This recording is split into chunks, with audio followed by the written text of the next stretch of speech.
السلام علیکم ورحمۃ اللہ وبرکاتہ نحمدہ ونصلی علی رسولہ الکریم اما بعد۔ الحمدللہ آج ہماری قصص النبیین کی کلاس نمبر 7 ہے، جس کا ٹاپک رہے گا قوم عاد اور قوم سمود۔ دو قوموں کا تذکرہ انشاءاللہ میں آپ کے سامنے کروں گا، قوم عاد اور قوم سمود۔ یا آپ نبی کے نام سے لکھنا چاہیں تو حضرت ہود اور حضرت صالح علیہ الصلاۃ والسلام۔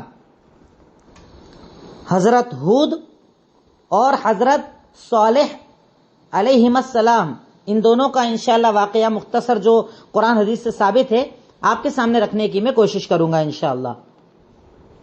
سب سے پہلے حضرت ہود علیہ السلام، پہلے لکھیے گا ان کا نام۔ حضرت ہود علیہ السلام آپ نے جب قرآن کے اندر آپ پڑھیں گے تو قرآن کے اندر ان کا تذکرہ بار بار آتا ہے۔ اللہ رب العالمین ان کی قوم پر آنے والے عذابوں کا تذکرہ کرتا ہے۔ اگر ان کے نام کی بات کروں تو ان کی خاصیت یہ ہے کہ ان کا نام پہلے آپ لکھیں ہود بن شالخ، شین الف لام خا شالخ، ان کا نام تھا ہود بن شالخ، اور یہ سام بن نوح کے نسل سے تھے، جو میں کل آپ کو بتا چکا ہوں کہ حضرت نوح علیہ الصلوۃ والسلام کی اولادیں تھیں اور الگ الگ اولادوں سے انبیاء کا سلسلہ چلا، تو یہ سام بن نوح کی نسل سے تھے جن کا نام تھا ہود بن شالخ۔ ان کو عربیوں کا پہلا رسول بھی کہا جاتا ہے، کیونکہ عرب کے اندر جو پہلے رسول آئے وہ حضرت ہود تھے عربی نسل کے اندر، تو اول پہلے عربی رسول بھی ان کو کہا جاتا ہے۔ اور ان کی قوم کو عاد کہا جاتا ہے، جس قوم کی طرف یہ بھیجے گئے تھے اسے قوم عاد کہا جاتا ہے۔ اس بستی کے اندر یہ رہا کرتے تھے، اور آپ جانتے ہیں میں اس سے پہلے بتا چکا ہوں کہ اللہ رب العالمین قوموں کے اندر جہاں پر قوم رہا کرتی تھی انہی کے درمیان میں ایک کو اللہ تعالیٰ نبوت دیا کرتے تھے تاکہ وہ قوم کو سمجھا سکیں، آسانی سے ان کی بات سمجھ سکیں اور ان کی باتوں کو قبول کیا جا سکے۔ تو اللہ رب العالمین نے حضرت ہود علیہ السلام کو قوم عاد کے اندر نبی بنا کر بھیجا۔ اب ان کا علاقہ کون سا تھا، کہاں پر یہ رہا کرتے تھے؟ تو ان کا جو علاقہ تھا وہ عمان اور حضرموت کے درمیان یمن کا علاقہ تھا۔ عمان اور حضرموت یہ دونوں نام آج بھی استعمال ہوتے ہیں۔ یمن کے علاقے کے اندر ان کو نبی بنا کر بھیجا گیا تھا۔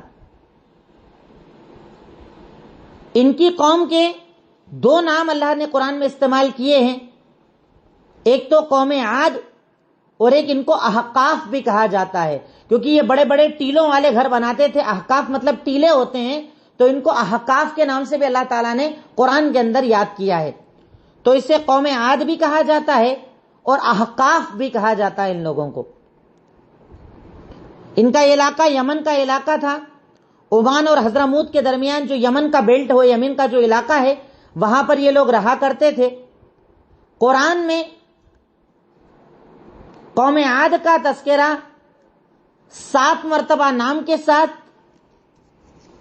یعنی حضرت ہود کے نام کے ساتھ 7 مرتبہ ذکر آیا ہے، اور ان کی قوم کے ناموں کے ساتھ 27 بار ذکر آیا ہے۔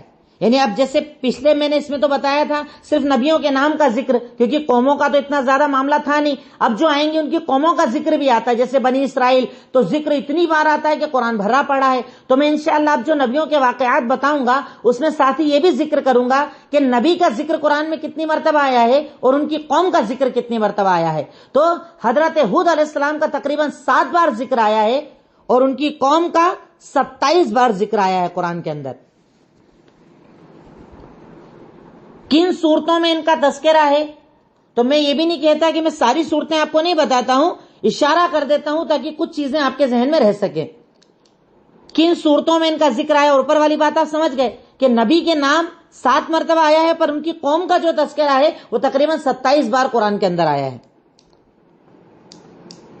اب کن صورتوں میں ان کا تذکرہ آیا ہے تو ان کا تذکرہ اللہ رب العالمین نے سورہ ہود، یعنی ہود علیہ السلام کے نام سے ایک سورت نازل کر دی، سورہ ہود، سورہ شعراء، سورہ اعراف، سورہ مومنون، سورہ حامیم سجدہ، سورہ فجر،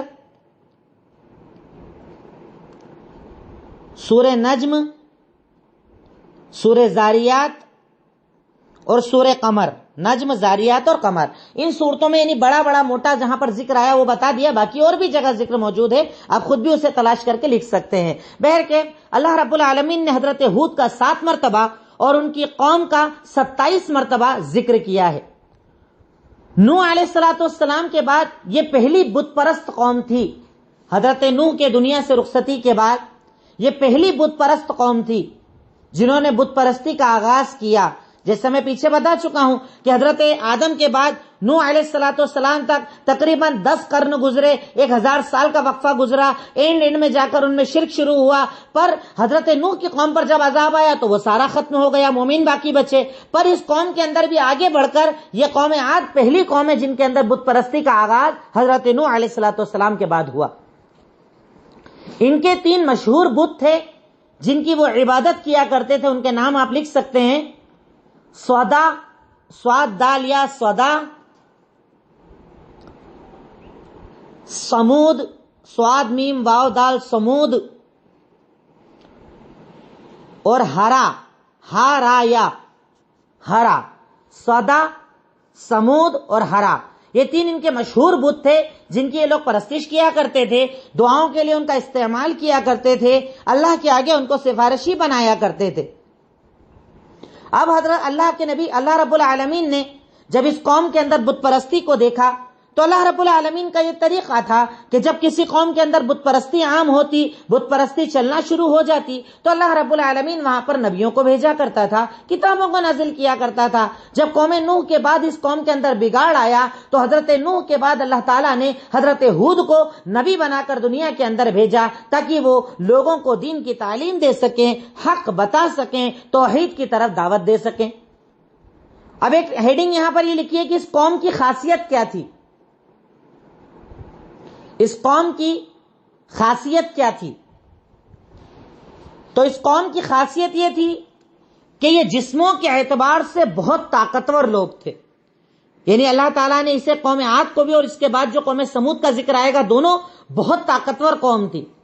اور ان کی طاقت کا یہ عالم تھا کہ یہ لوگ بڑے بڑے ٹیلوں کے گھر بنا لیا کرتے تھے، بڑے بڑے کام کر لیا کرتے تھے. ان کی طاقت کا ذکر اللہ رب العالمین نے سورہ اعراف آیت نمبر 69 کے اندر کیا ہے کہ یہ قوم بڑی طاقتور قوم تھی، جسم کے اعتبار سے بہت زیادہ طاقتور یہ لوگ تھے. اور اسی بات کا انہیں تکبر تھا، اسی بات کا انہیں گھمنڈ تھا کہ انہوں نے حضرت ہود علیہ السلام کی بات کو نہ مانا. انہیں اپنے جسموں پر تکبر تھا، اپنی طاقت پر تکبر تھا. اب اللہ رب العالمین نے جب ہود علیہ السلام کو اسی قوم کے اندر نبی بنائے، اسی قوم کے یہ بھی تھے، اب اسی قوم میں ان کو نبی بنایا اور کہا کہ آپ لوگوں کو دعوت دیجئے. اور میں ایک چیز پہلے بتا دوں کہ انبیاء کے جب میں واقعات بیان کروں گا تو کچھ کی ڈیٹیل بہت زیادہ تفصیل سے بتاؤں گا، جیسے حضرت ابراہیم، حضرت موسیٰ، حضرت عیسیٰ، حضرت یوسف، پر کچھ کی بالکل شارٹ ڈیٹیل جتنی آئی ہے اتنی، کیونکہ میں کوشش یہ کر رہا ہوں کہ آپ کے سامنے وہی باتیں رکھوں جو قرآن اور صحیح حدیث سے ثابت ہے. میں اسرائیلی روایات سے بیان نہیں کر رہا، کیونکہ بہت سارے انبیاء کے واقعات لکھنے والوں نے اسرائیلی روایتوں کو بھی بیان کیا، اس لیے ہر نبی کا واقعہ لمبا لمبا بیان کرتے ہیں وہ لوگ. پر میں نے کوشش کی کہ صرف قرآن اور صحیح حدیث کا سہارا لیا جائے، کیونکہ وہ ہمارے لیے انشاءاللہ کافی ہے. اب اللہ رب العالمین نے جب حضرت ہود علیہ السلام کو نبی بنا کر دنیا کے اندر بھیجا، آپ نے قوم کو آ کر توحید کی دعوت دی، ایک اللہ کی طرف بلایا، ایک اللہ کی طرف دعوت دی، یہ بتایا کہ اللہ تعالیٰ ایک ہے، اللہ کے سوا جن معبودوں کی تم عبادت کرتے ہو وہ سب کرنا غلط ہے، اللہ رب العالمین اسے پسند نہیں فرماتا ہے. اللہ رب العالمین نے توحید کی دعوت دی ہے، یعنی اس کائنات کا بنانے والا، چلانے والا، تمہیں پیدا کرنے والا، مارنے والا صرف ایک ہے. تو آپ یہ لکھ سکتے ہیں کہ حضرت ہود نے قوم کو جس چیز کی دعوت دی وہ تھی توحید. جیسا پیچھے بھی بتا چکا ہوں کہ حضرت نوح نے اپنی قوم کو جس چیز کی دعوت دی وہ تھی توحید. حضرت ہود نے آگے چل کے حضرت صالح نے تقریباً تمام انبیاء کرام نے اپنی قوم کو جو سب سے پہلی دعوت دی وہ یہی کہ اللہ تعالیٰ ایک ہے، اس کے سوا کوئی عبادت کے لائق نہیں، اسی کی عبادت کی جائے وہی عبادت کے لائق ہے۔ اب جب حضرت ہود علیہ السلام نے قوم کو دعوت دی، ایک اللہ کی طرف بلایا، ایک اللہ کی طرف دعوت دی، تو قوم نے ان کو کیا رسپانس دیا، کیا جواب دیا؟ حضرت ہود نے جب اپنی قوم کو دعوت دی تو قوم نے جواب میں کیا کیا؟ آپ اس کو پوائنٹس کی شکل میں لکھ لیجئے۔ سب سے پہلے تو آپ کو بے وقوف کہا کہ آپ بے وقوفی بھری باتیں کرتے ہو، ہم آپ کی باتوں کو ایکسپٹ نہیں کریں گے۔ آپ کو جھوٹا کہا دوسرے نمبر پر، اور آپ کو پاگل کہا تیسرے نمبر پر۔ اس کا ذکر اللہ تعالیٰ نے سورہ اعراف آیت نمبر 65 سے 72 کے اندر کیا ہے کہ جب حضرت ہود نے انہیں دعوت دی تو انہوں نے کہا آپ تو بے وقوف ہیں، آپ تو جھوٹے ہیں، آپ تو پاگل ہیں، اور آپ کی باتوں کو تسلیم نہیں کیا، جس کا ذکر اللہ تعالیٰ نے سورہ اعراف آیت نمبر 65 سے لے کر 72 تک کیا ہے۔ اس کے بعد چوتھا اعتراض یہ کیا کہ ہم آپ کو کیسے نبی مان لیں، آپ تو بشر ہیں۔ اور یہ سارے اعتراض آپ دیکھیں گے تقریباً سارے انبیاء پر سیم اعتراض کیے گئے، اور آج تک ان میں سے کچھ اعتراض حق بتانے والوں پر آج بھی کیے جاتے ہیں، کچھ اعتراض جو انبیاء پر کیے گئے ان میں سے کچھ اعتراض آج بھی لوگ کرتے ہیں۔ آپ کہا حضرت ہود کو کہ آپ تو بشر ہیں، جس کا ذکر اللہ تعالیٰ نے سورہ مومنون آیت نمبر 33 سے 35 کے اندر کیا ہے کہ آپ تو ایک بشر ہیں۔ ما ھذا الا بشر مثلکم، تم اس کی بات مان رہے ہو، یہ تو ایک تمہاری طرح آدمی ہے۔ یاکل مما تاکلون، جو تم کھاتے ہو یہ بھی کھاتا ہے، جو تم پیتے ہو یہ بھی پیتا ہے، تو فرق کیا ہے؟ اگر یہ نبی ہے تو الگ ہونا چاہیے نا، وہی کھانا کھا رہے ہیں، وہی پانی پی رہے ہیں، کیسے ان کی بات کو ایکسپٹ کیا جائے؟ یہ بول کر آپ کی بات کو ریجیکٹ کر دیا۔ پانچواں اعتراض جو آپ کے اوپر کیا یا قوم نے آپ کو جواب دیا، وہ کہا کہ ہم تو اپنے باپ دادا کی اندھی تقلید کریں گے، باپ دادا کی روش پر چلیں گے، جس کا ذکر اللہ تعالیٰ نے سورہ اعراف کے اندر کرتے ہوئے ارشاد فرمایا اجئتنا لنعبد اللہ وحدہ ونذر ما کان یعبد آباؤنا، کہ آپ ہمارے پاس اس لیے آئے ہو کہ ہمیں ایک اللہ کی عبادت کی طرف بلاؤ اور ہم چھوڑ دیں ان کی جن کی عبادت کرتے تھے، ہمارے باپ دادا کو چھوڑ دیں، ہم اپنے بزرگوں کو چھوڑ دیں۔ یہ سب تو غلط بات بتا رہے ہو، جس کا ذکر اللہ تعالیٰ نے سورہ اعراف کے اندر تقریباً 60 سے لے کر 80 تک آیتوں کے اندر کیا ہے ان کے اعتراضات کا ذکر، کہ لوگ کہا کرتے تھے ہم تو باپ دادا کی روش پر رہیں گے، ہمارے باپ دادا زیادہ جانتے تھے، کیا ہمارے ابا کو علم نہیں تھا؟ کیا ہمارے دادا نہیں جانتے تھے؟ کیا ہمارے بزرگ نہیں جانتے تھے؟ جب انہوں نے عبادت کی تو ہم بھی عبادت کریں گے۔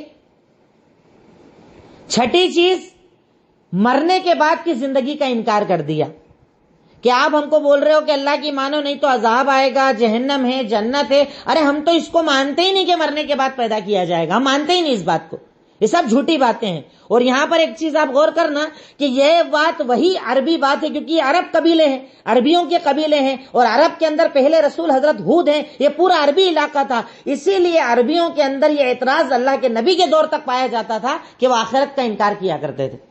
اب میں نے آپ کو سیرت النبی جب پڑھائی اس میں ذکر کیا کہ عرب کہا کرتے تھے کہ بھائی مرنے کے بعد ہم پیدا نہیں ہوں گے، ہڈی ہڈی بن کے سب ختم ہو جائے گا معاملہ، تو یہ اعتراض جو ہے وہ قوم ہود کے زمانے سے چل رہا ہے کہ مرنے کے بعد کی زندگی پر وہ لوگ یقین نہیں رکھتے تھے، تو انہوں نے بولا ہم تو نہیں مانیں گے آپ کی بات۔ 7ویں نمبر پر سرکشی کی آپ کے سامنے، سرکشی اور تکبر کیا آپ کے سامنے، آپ کی بات نہیں مانیں گے، آپ تو جھوٹ بول رہے ہو، پاگل ہو، بددین ہو، یعنی سرکشی کا راستہ اپنایا اور تکبر کا راستہ اپنایا۔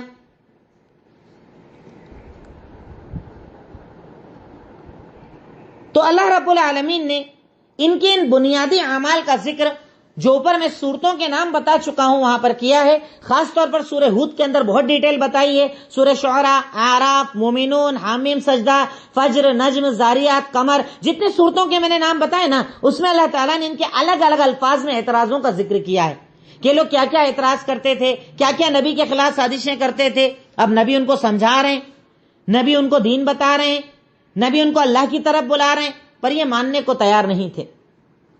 انہوں نے ساری دعوتوں کا انکار کر دیا، انہوں نے ساری باتوں کا انکار کر دیا۔ خوب سمجھانے کے بعد بھی جب دعوت کو نہ مانے تو حضرت ہود نے ان سے برات کا اعلان کر دیا، ان سے دوری کا اعلان کر دیا۔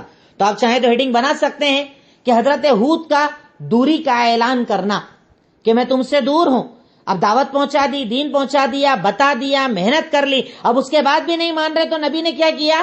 برات کا اظہار کر دیا، اپنی دوری کا اظہار کر دیا کہ میں تم سے دور ہوں، تم سے الگ ہوں، جس کا ذکر اللہ رب العالمین سورہ ہود آیت نمبر 54 اور 55 کے اندر کرتا ہے۔ ارشاد فرمایا انی اشہد اللہ واشہدوا انی بریء مما تشرکون من دونہ فکیدون فجمیعا ثم لا تنظرون۔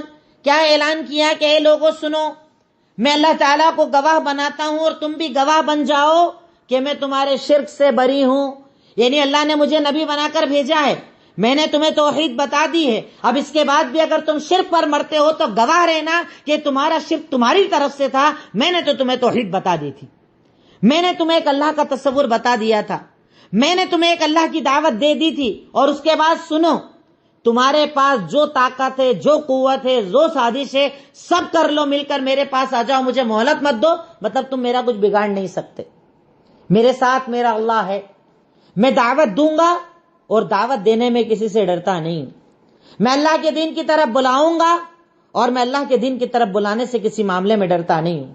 تو جب حضرت ہود علیہ السلام نے دیکھا کہ قوم عاد ان کی بات مان نہیں رہی ہے، ہر طریقے سے سمجھا لیا، تو اس کے بعد برات کا اظہار کر دیا، دوری کا اظہار کر دیا کہ میں اللہ کو گواہ بناتا ہوں، میں نے بات پہنچا دی، تم بھی گواہ بن جاؤ، میں نے بات پہنچا دی، میں تمہارے شرک سے دور ہوں، اگر تم مجھے شرک پر لانا چاہتے ہو، توحید سے روکنا چاہتے ہو، تمہیں جو کرنا ہے کر لو، مجھے مہلت بھی مت دو، پر میں اللہ پر بھروسہ کرتا ہوں۔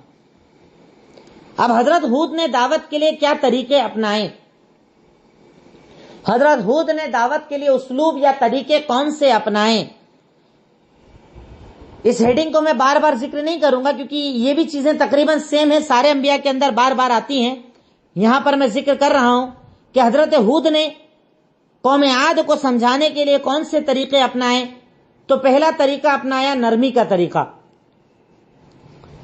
بالکل نرمی والا انداز جیسا حضرت نوح نے اپنایا تھا کہ ان کی بدماشیوں کا جواب نہ دینا، ان کی بدتمیزیوں کا جواب نہ دینا، ان کی بدتمیزیوں کے جواب میں نرمی دکھانا، یہی طریقہ حضرت ہود نے بھی اپنایا، جس کا ذکر اللہ تعالیٰ سورہ اعراف آیت نمبر 66 کے اندر کرتا ہے۔ نصیحت کا انداز اپنایا دوسرے نمبر پر، پیارے انداز میں نصیحتیں کی، پیار سے سمجھایا، جس کا ذکر اللہ تعالیٰ سورہ اعراف 68 کے اندر ذکر کرتا ہے۔ اس کے بعد توکل کے ذریعے دعوت دی کہ جب قوم والوں نے کہا کہ بھئی ہم آپ کی بات نہیں مانیں گے تو بول دیا انی توکلت علی اللہ ربی و ربکم، میں تو اللہ تعالیٰ پر بھروسہ کرتا ہوں جو میرا بھی رب ہے اور تمہارا بھی رب ہے، میں تو اسی پر بھروسہ کرتا ہوں، میں تو بڑا توکل کرتا ہوں۔ سورہ ہود آیت نمبر 56 میں اللہ نے اس کا تذکرہ کیا۔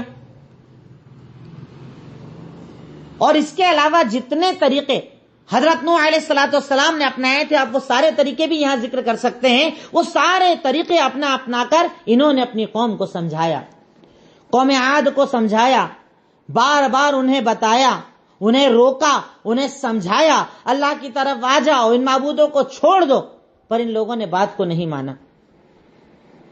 عذاب لانے کے لیے حضرت ہود سے ڈیمانڈ کر ڈالی کہ عذاب لا کر دکھا دو۔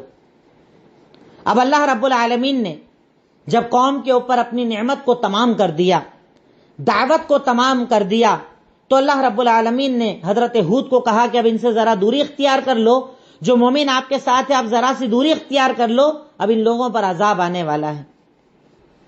اللہ رب العالمین نے اس قوم پر کون سا عذاب بھیجا تھا؟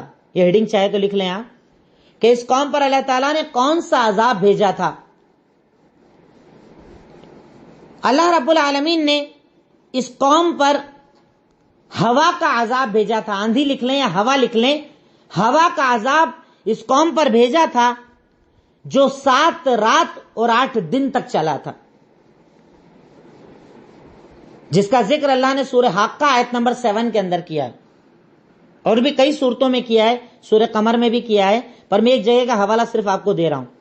اب جب قوم کو سمجھا دیا انہوں نے نہیں مانا، تو اللہ رب العالمین نے 7 رات اور 8 دن تک اس قوم کے اوپر ہوا کا عذاب نازل کیا، آندھی، طوفان، ایسا عذاب، ایسی ہوا، ایسی آندھی کہ جب وہ چلنا شروع ہوتی ان کے گھروں کو اکھاڑ کر پھینک دیتی، ان کو اڑا کر اوپر تک لے جاتی اور نیچے پٹکتی، ان کے سر پھٹ جاتے. پوری قوم کو اس ہوا کے ذریعے اللہ رب العالمین نے تباہ اور برباد کر کے رکھ دیا. اور اسی لیے آپ جانتے ہیں اللہ کے نبی صلی اللہ علیہ وسلم جب بھی کبھی تیز آندھی کو دیکھتے تو آپ ڈر جایا کرتے تھے. جبکہ یہ قوم جس پر جب عذاب آیا نا، جب دور سے ہوا کو آتے ہوئے دیکھا، دھیرے دھیرے ہوا چلنا شروع ہوئی اور ذرا سی بدلی بھی آ گئی، تو عذاب سے ڈر نہیں رہے ہیں. حضرت ہود ڈرا رہے ہیں کہ بھئی اللہ کا عذاب آ گیا، ڈر نہیں رہے. کیا بول رہے ہیں؟ یہ تو بارش ہونے والی، کوئی ٹینشن والی بات نہیں. پر اللہ کے نبی صلی اللہ علیہ وسلم کی یہ عادت مبارکہ تھی کہ جب کبھی آندھی یا تیز ہوائیں چلتی تو آپ اللہ تعالیٰ سے ایک دعا مانگا کرتے تھے، اللہم انی اسألک خیرہا وخیر ما فیہا وخیر ما ارسلت بہ.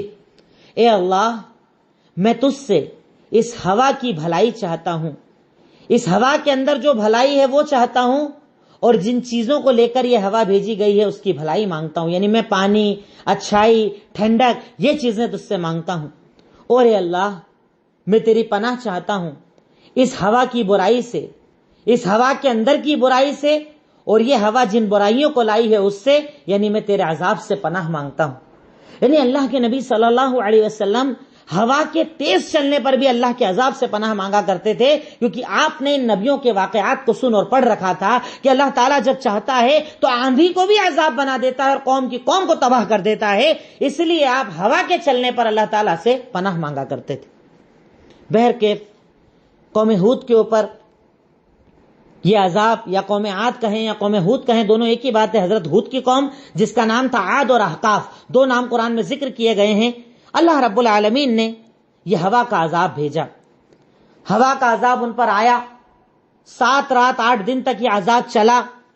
پوری قوم کو ہوا کے ذریعے تباہ اور برباد کر دیا گیا. صرف بچے حضرت ہود اور ان پر ایمان لانے والے، باقی سب کو برباد اور ختم کر دیا گیا. پھر وہیں پر قوم عاد رہی جو بچے ہوئے لوگوں کے ساتھ تھے، اور یمن ہی کے اندر حضرت ہود کا انتقال ہوا. اور بعض لوگ کہتے ہیں آج بھی وہیں پر ان کی قبر موجود ہے.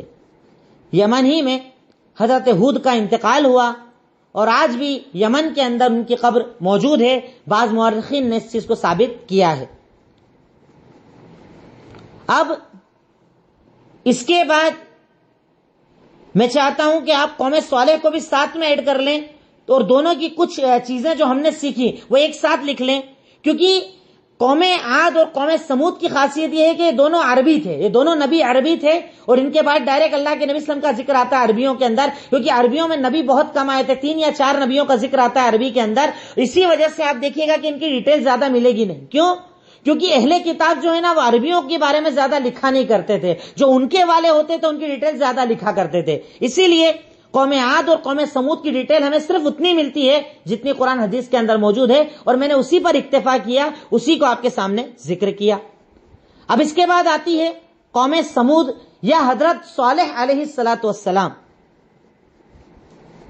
حضرت صالح علیہ السلام بھی سام بن نوح کی نسل سے تھے. یعنی جس نسل سے حضرت ہود تھے اسی نسل سے قوم ہود، حضرت ہود کے فوراً بعد اللہ تعالیٰ نے حضرت صالح کو نبی بنا کر بھیجا تھا.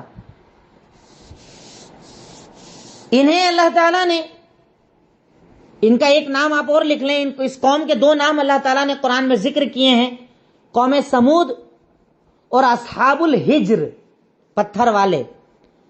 ہر قوم کی اپنی اپنی الگ الگ خاصیت ہوا کرتی تھی، اس قوم کی بھی اپنی الگ خاصیت تھی.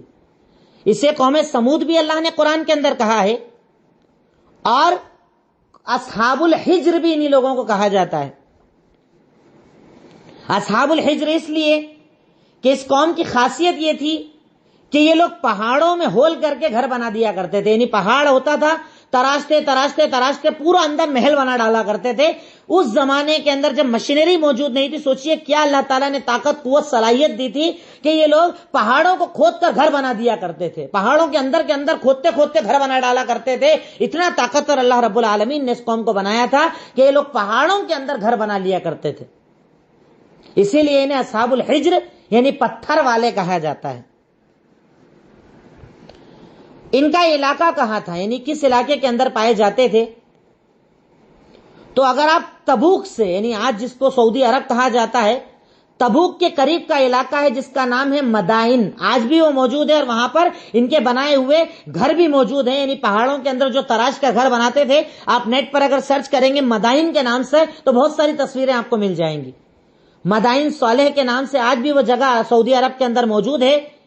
تبوک کے راستے کے اندر یہ علاقہ پڑتا ہے جہاں پر یہ بستی رہا کرتی تھی۔ اور سمود ان کے، اب میں نے دو نام آپ کو اوپر بتائے، ان کا ایک نام تھا سمود اور ایک نام تھا اصحاب الحجر، دونوں کی وجہ بھی آپ لکھ لیجئے۔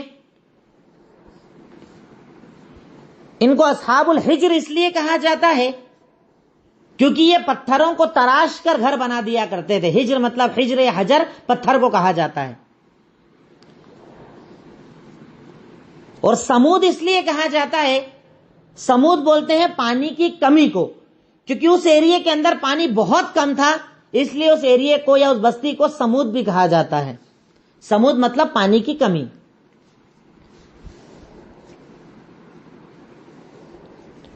اب ان کا ذکر کتنی مرتبہ قرآن میں آیا ہے؟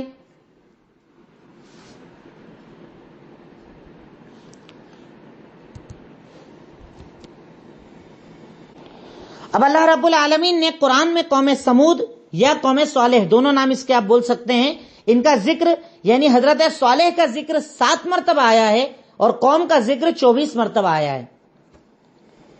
حضرت صالح کا ذکر 7 مرتبہ تقریباً آیا ہے اور قوم صالح یعنی قوم سمود کا ذکر تقریباً 24 مرتبہ 24 مرتبہ ذکر آیا ہے۔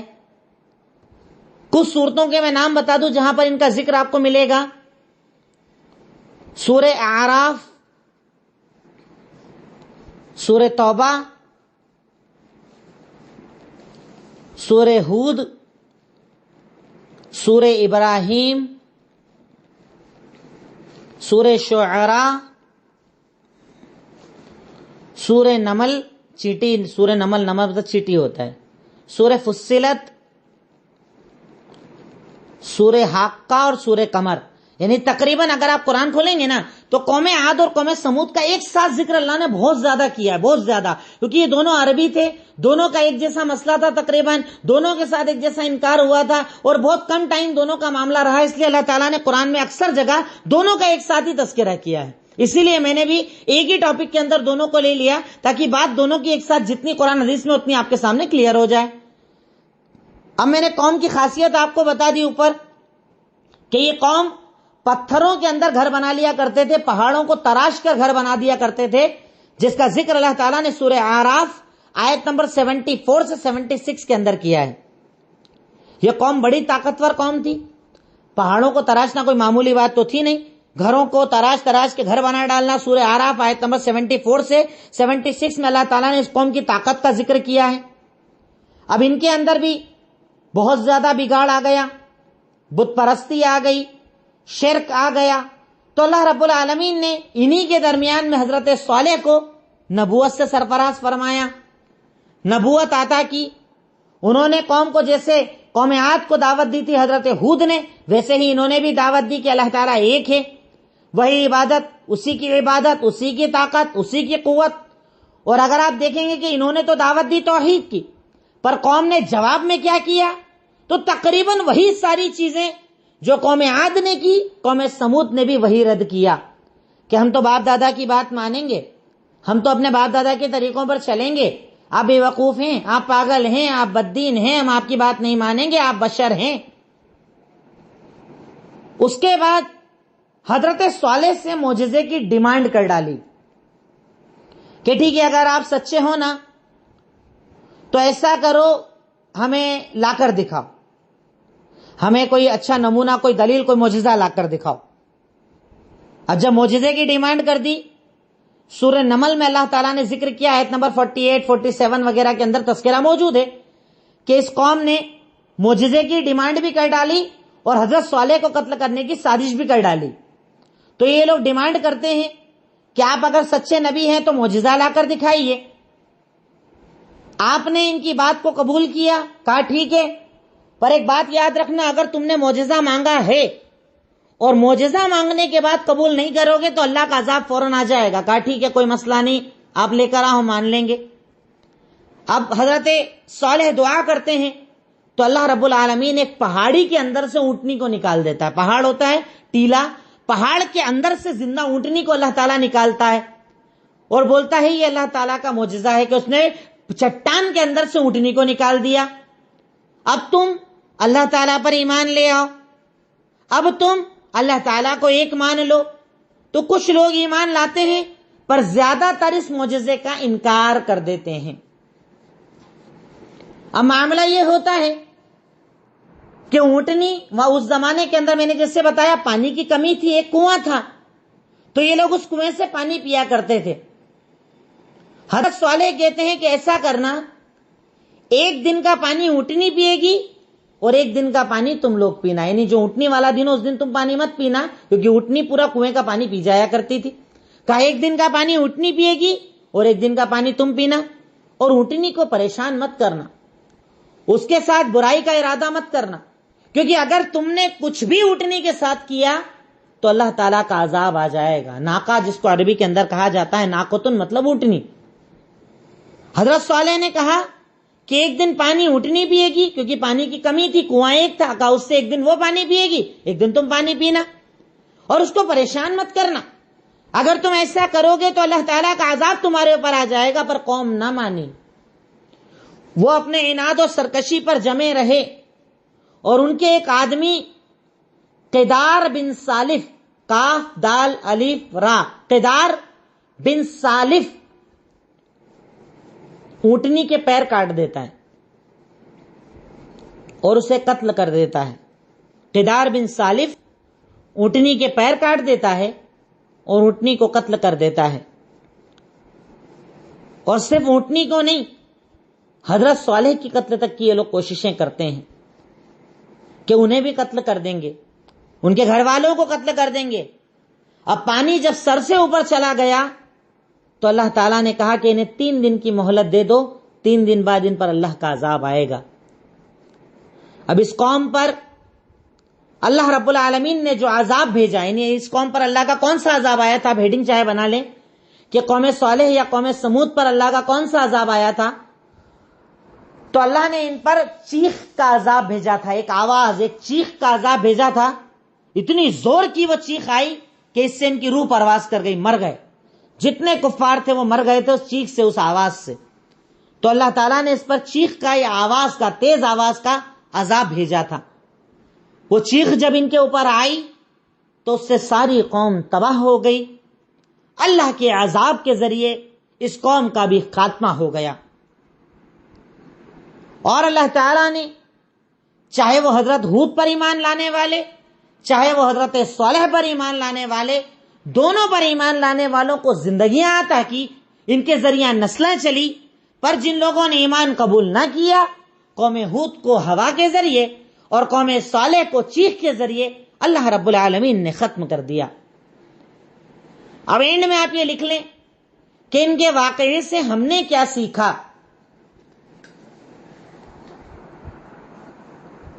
سب سے پہلی چیز جو ہم نے سیکھی وہ یہ ہے کہ تکبر کا انجام بہت برا ہوتا ہے. تکبر کا انجام برا ہوتا ہے, کیونکہ اللہ تعالیٰ نے سورہ حامیم سجدہ آیت نمبر 15-16 کے اندر بھی کہا ہے, اور قوم صالح کے اندر بھی ذکر کیا ہے کہ ان لوگوں نے تکبر کیا. اللہ تعالیٰ کے دین کے سامنے, نبی کی باتوں کے سامنے, توحید کے سامنے, ایک اللہ کے تصور کے سامنے انہوں نے تکبر کیا. دین کی باتوں کو نہ مانا, شریعت کی باتوں کو نہ مانا, جو ان پر نبی نے باتیں بتائی اسے نہ مانا, بلکہ تکبر کیا. اور آج بھی آپ دیکھیں اکثر لوگ جو حق کا انکار کرتے ہیں اس کی بنیادی وجہ تکبر ہی ہوتا ہے. گھمنڈ, اپنے آپ کو بڑا سمجھنا, میں بڑا جانکار, میں بڑا جاننے والا, اس کی کیسے سن لوں, اس کی کیسے ایکسیپٹ کر لوں, اس کی سن کے تو میں چھوٹا ہو جاؤں گا. اسی تکبر کی وجہ سے قومیں آج بھی تباہ ہو رہی ہے, جس وجہ سے قوم ہود اور قوم صالح کو اللہ تعالیٰ نے تباہ کیا تھا. تو اللہ ہمیں اسے تکبر سے بچائے جس کی وجہ سے ہم حق کا انکار کر دیں اور اپنے آپ کو بڑا سمجھنے لگ جائیں. دوسری بات سمجھ میں آئی, صبر کا فائدہ, کہ اگر آپ دین کے دائی ہیں, دین کے شیدائی ہیں, اللہ کے دین کی طرف لوگوں کو بلاتے ہیں, تو آپ کو صبر بھی رکھنا پڑے گا، کیونکہ اللہ تعالیٰ صبر کرنے والوں کی مدد فرماتا ہے۔ تیسری چیز پتہ چلی کہ ہوا اللہ کا عذاب بھی ہو سکتی ہے، ہوا یا آندھی اللہ کا عذاب بھی ہو سکتی ہے۔ اس لیے جب بھی تیز ہوا تیز آندھی چلے تو ہمیں توبہ اور استغفار کر لینا چاہیے، اللہ سے معافی مانگ لینا چاہیے۔ یہ آندھی یہ ہوا بھی اللہ کا لشکر ہو سکتی ہے، کیونکہ اس کے ذریعے بھی اللہ تعالیٰ نے قوموں کو تباہ کیا ہے۔ تو ہوا یا آندھی چلے تو ہمیں اللہ کے عذاب مانتے ہوئے توبہ اور استغفار کر لینا چاہیے۔ چوتھی چیز، توکل کی اہمیت پتہ چلی کہ بندہ مومن کو ہر حال میں اللہ تعالیٰ کی ذات پر توکل کرنا چاہیے، بھروسہ کرنا چاہیے، اور اگر بندہ اس پر بھروسہ کرے تو اس کا دشمن تو ختم ہو جاتا ہے، اللہ اسے زندگی، طاقت اور قوت دے دیتا ہے۔ پانچویں چیز پتہ چلی کہ سبھی انبیاء کی دعوت توحید سے شروع ہوا کرتی تھی۔ انبیاء کی دعوت ہمیشہ توحید سے شروع ہوا کرتی تھی، توحید نقطہ آغاز تھا، توحید کے ذریعے وہ لوگ اپنی دعوت کی اسٹارٹنگ لیا کرتے تھے۔ چھٹی چیز پتہ چلی، اندھی تقلید انسان کو ختم کر دیتی ہے، برباد کر دیتی ہے۔ تقلید انسان کو برباد کر دیتی ہے۔ اگر تقلید اندھی ہو، اگر اندھے پن کے ساتھ کسی کی بات کو مانا جائے، بنا دلیل کے باتوں کو مانا جائے، تو وہ انسان کو برباد کر دیتی ہے۔ کہ جب قوم عاد کو سمجھایا گیا کہ اللہ تعالیٰ ایک ہے، کہا ہمارے باپ دادا کر رہے تھے وہ غلط تھے کیا؟ قوم صالح کو سمجھایا گیا اللہ ایک ہے، کہا ہمارے باپ دادا غلط کر رہے تھے کیا؟ اور آگے جتنے انبیاء کے میں واقعات بتاؤں گا اس میں آپ ایک ہی چیز دیکھیں گے کہ انہوں نے ایک ہی جواب دیا تھا، ہمارے ابا ہمارے دادا یہی سب کرتے تھے۔ تو تقلید کو شریعت نے، اندھی تقلید وہ کہ جس کے اندر انسان کچھ نہ دیکھے، کوئی دلیل نہ دیکھے، کوئی بات نہ سنے، قرآن حدیث آنے کے بعد بھی باتوں کو رد کر دے، وہ انسان کو بربادی کی طرف لے جاتی ہے۔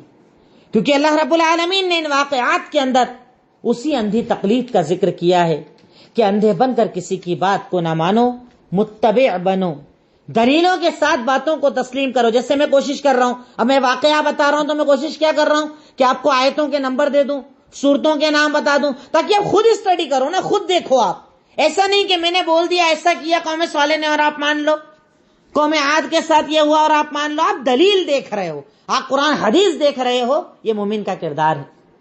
اور ہم میں سے کئی لوگ کہتے ہیں کہ صاحب ہم تو بالکل جاہل ہیں، جانتے ہی نہیں ہیں۔ تو پیدائشی جاہل تھے آپ، ہر چیز میں آج بھی جاہل ہو؟ آپ پیدا ہوئے آپ ویسے کچھ نہیں جانتے تھے، کاروبار جان گئے، بات چیت کرنا جان گئے، پڑھ لکھ لیے، نوکری کرنا آ گیا، تو کیا آپ قرآن حدیث نہیں پڑھ سکتے؟ یقیناً پڑھ سکتے ہو۔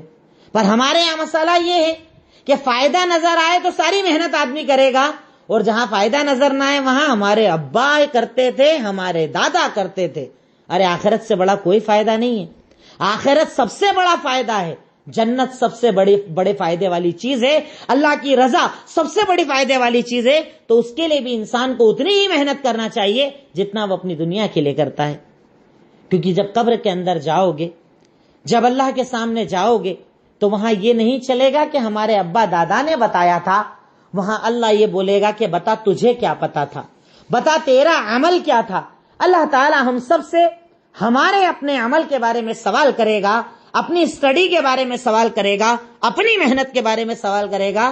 تو اس دن کام ایسے نہیں چلے گا کہ آپ بول دو کہ میں نے تو ابا کو دیکھا، دادا کو دیکھا، فلاں کو دیکھا، فلاں کو دیکھا، یہ اس دن چلنے والا نہیں ہے۔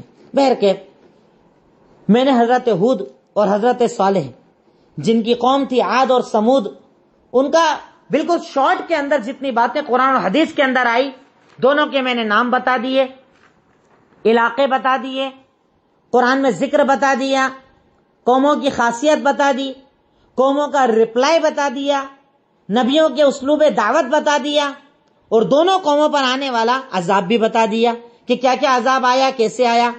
اینڈ میں شارٹ کے اندر میں نے 6 پوائنٹ آپ کو بتائے کہ انبیاء کرام کی اس دعوت سے یا ان دونوں کے اس واقعے سے ہم نے کیا سیکھا، جو ہمارا مقصد تھا۔ اللہ تعالیٰ سے دعا ہے کہ اللہ رب العالمین تو ہمیں آگے خوب سوچ سمجھ کر ان لوگوں کے یعنی جن پر تیرا عذاب ہوا ان کے راستوں سے بچنے کی توفیق عطا فرما دے۔ اب انشاءاللہ کل سے آپ کے سامنے تھوڑا ڈیٹیل کے اندر جن کا واقعہ آئے گا وہ ہے ابو الانبیاء، انبیاء کے ابا حضرت ابراہیم علیہ السلام، کہ جن کے واقعے کو اللہ رب العالمین نے بہت ڈیٹیل کے اندر بیان کیا ہے، بہت تفصیل کے ساتھ بتایا ہے۔ اسی تفصیل سے میں بتانے کی کوشش کروں گا انشاءاللہ، اور جتنی سیکھ جتنی باتیں ہمیں ملتی ہے قدم قدم پر آپ کے سامنے رکھنے کی کوشش کروں گا، کیونکہ میں حضرت ابراہیم کے واقعے میں اور حضرت یوسف جو آگے واقعات اب آ رہے ہیں اس میں اینڈ میں سیکھ الگ سے بتانے کی بجائے میں چاہتا ہوں کہ آپ کو واقعے کے ساتھ ساتھ بتاؤں اور آپ وہیں پر لکھیں اور بعد میں آپ خود اینڈ میں بھی لکھیں کہ ہم نے اس واقعے سے کیا کیا سیکھا۔ اپن اس کو ورک بھی بنا سکتے ہیں کہ میں آپ کو ورک دے دوں کہ آپ نے اس واقعے سے کیا سیکھا، سیکھ آپ نکال کر لاؤ، میں بتاتے بتاتے بیچ میں بتا دوں گا، اینڈ میں آپ خود اسے نکالیں گے انشاءاللہ۔ اب تو کل سے انشاءاللہ حضرت ابراہیم علیہ السلام کا ذکر آپ کے سامنے آئے گا۔ اللہ تعالیٰ مجھے کہہ کر اور آپ کو سن کر عمل کرنے کی توفیق عطا فرمائے۔ السلام علیکم ورحمۃ اللہ وبرکاتہ۔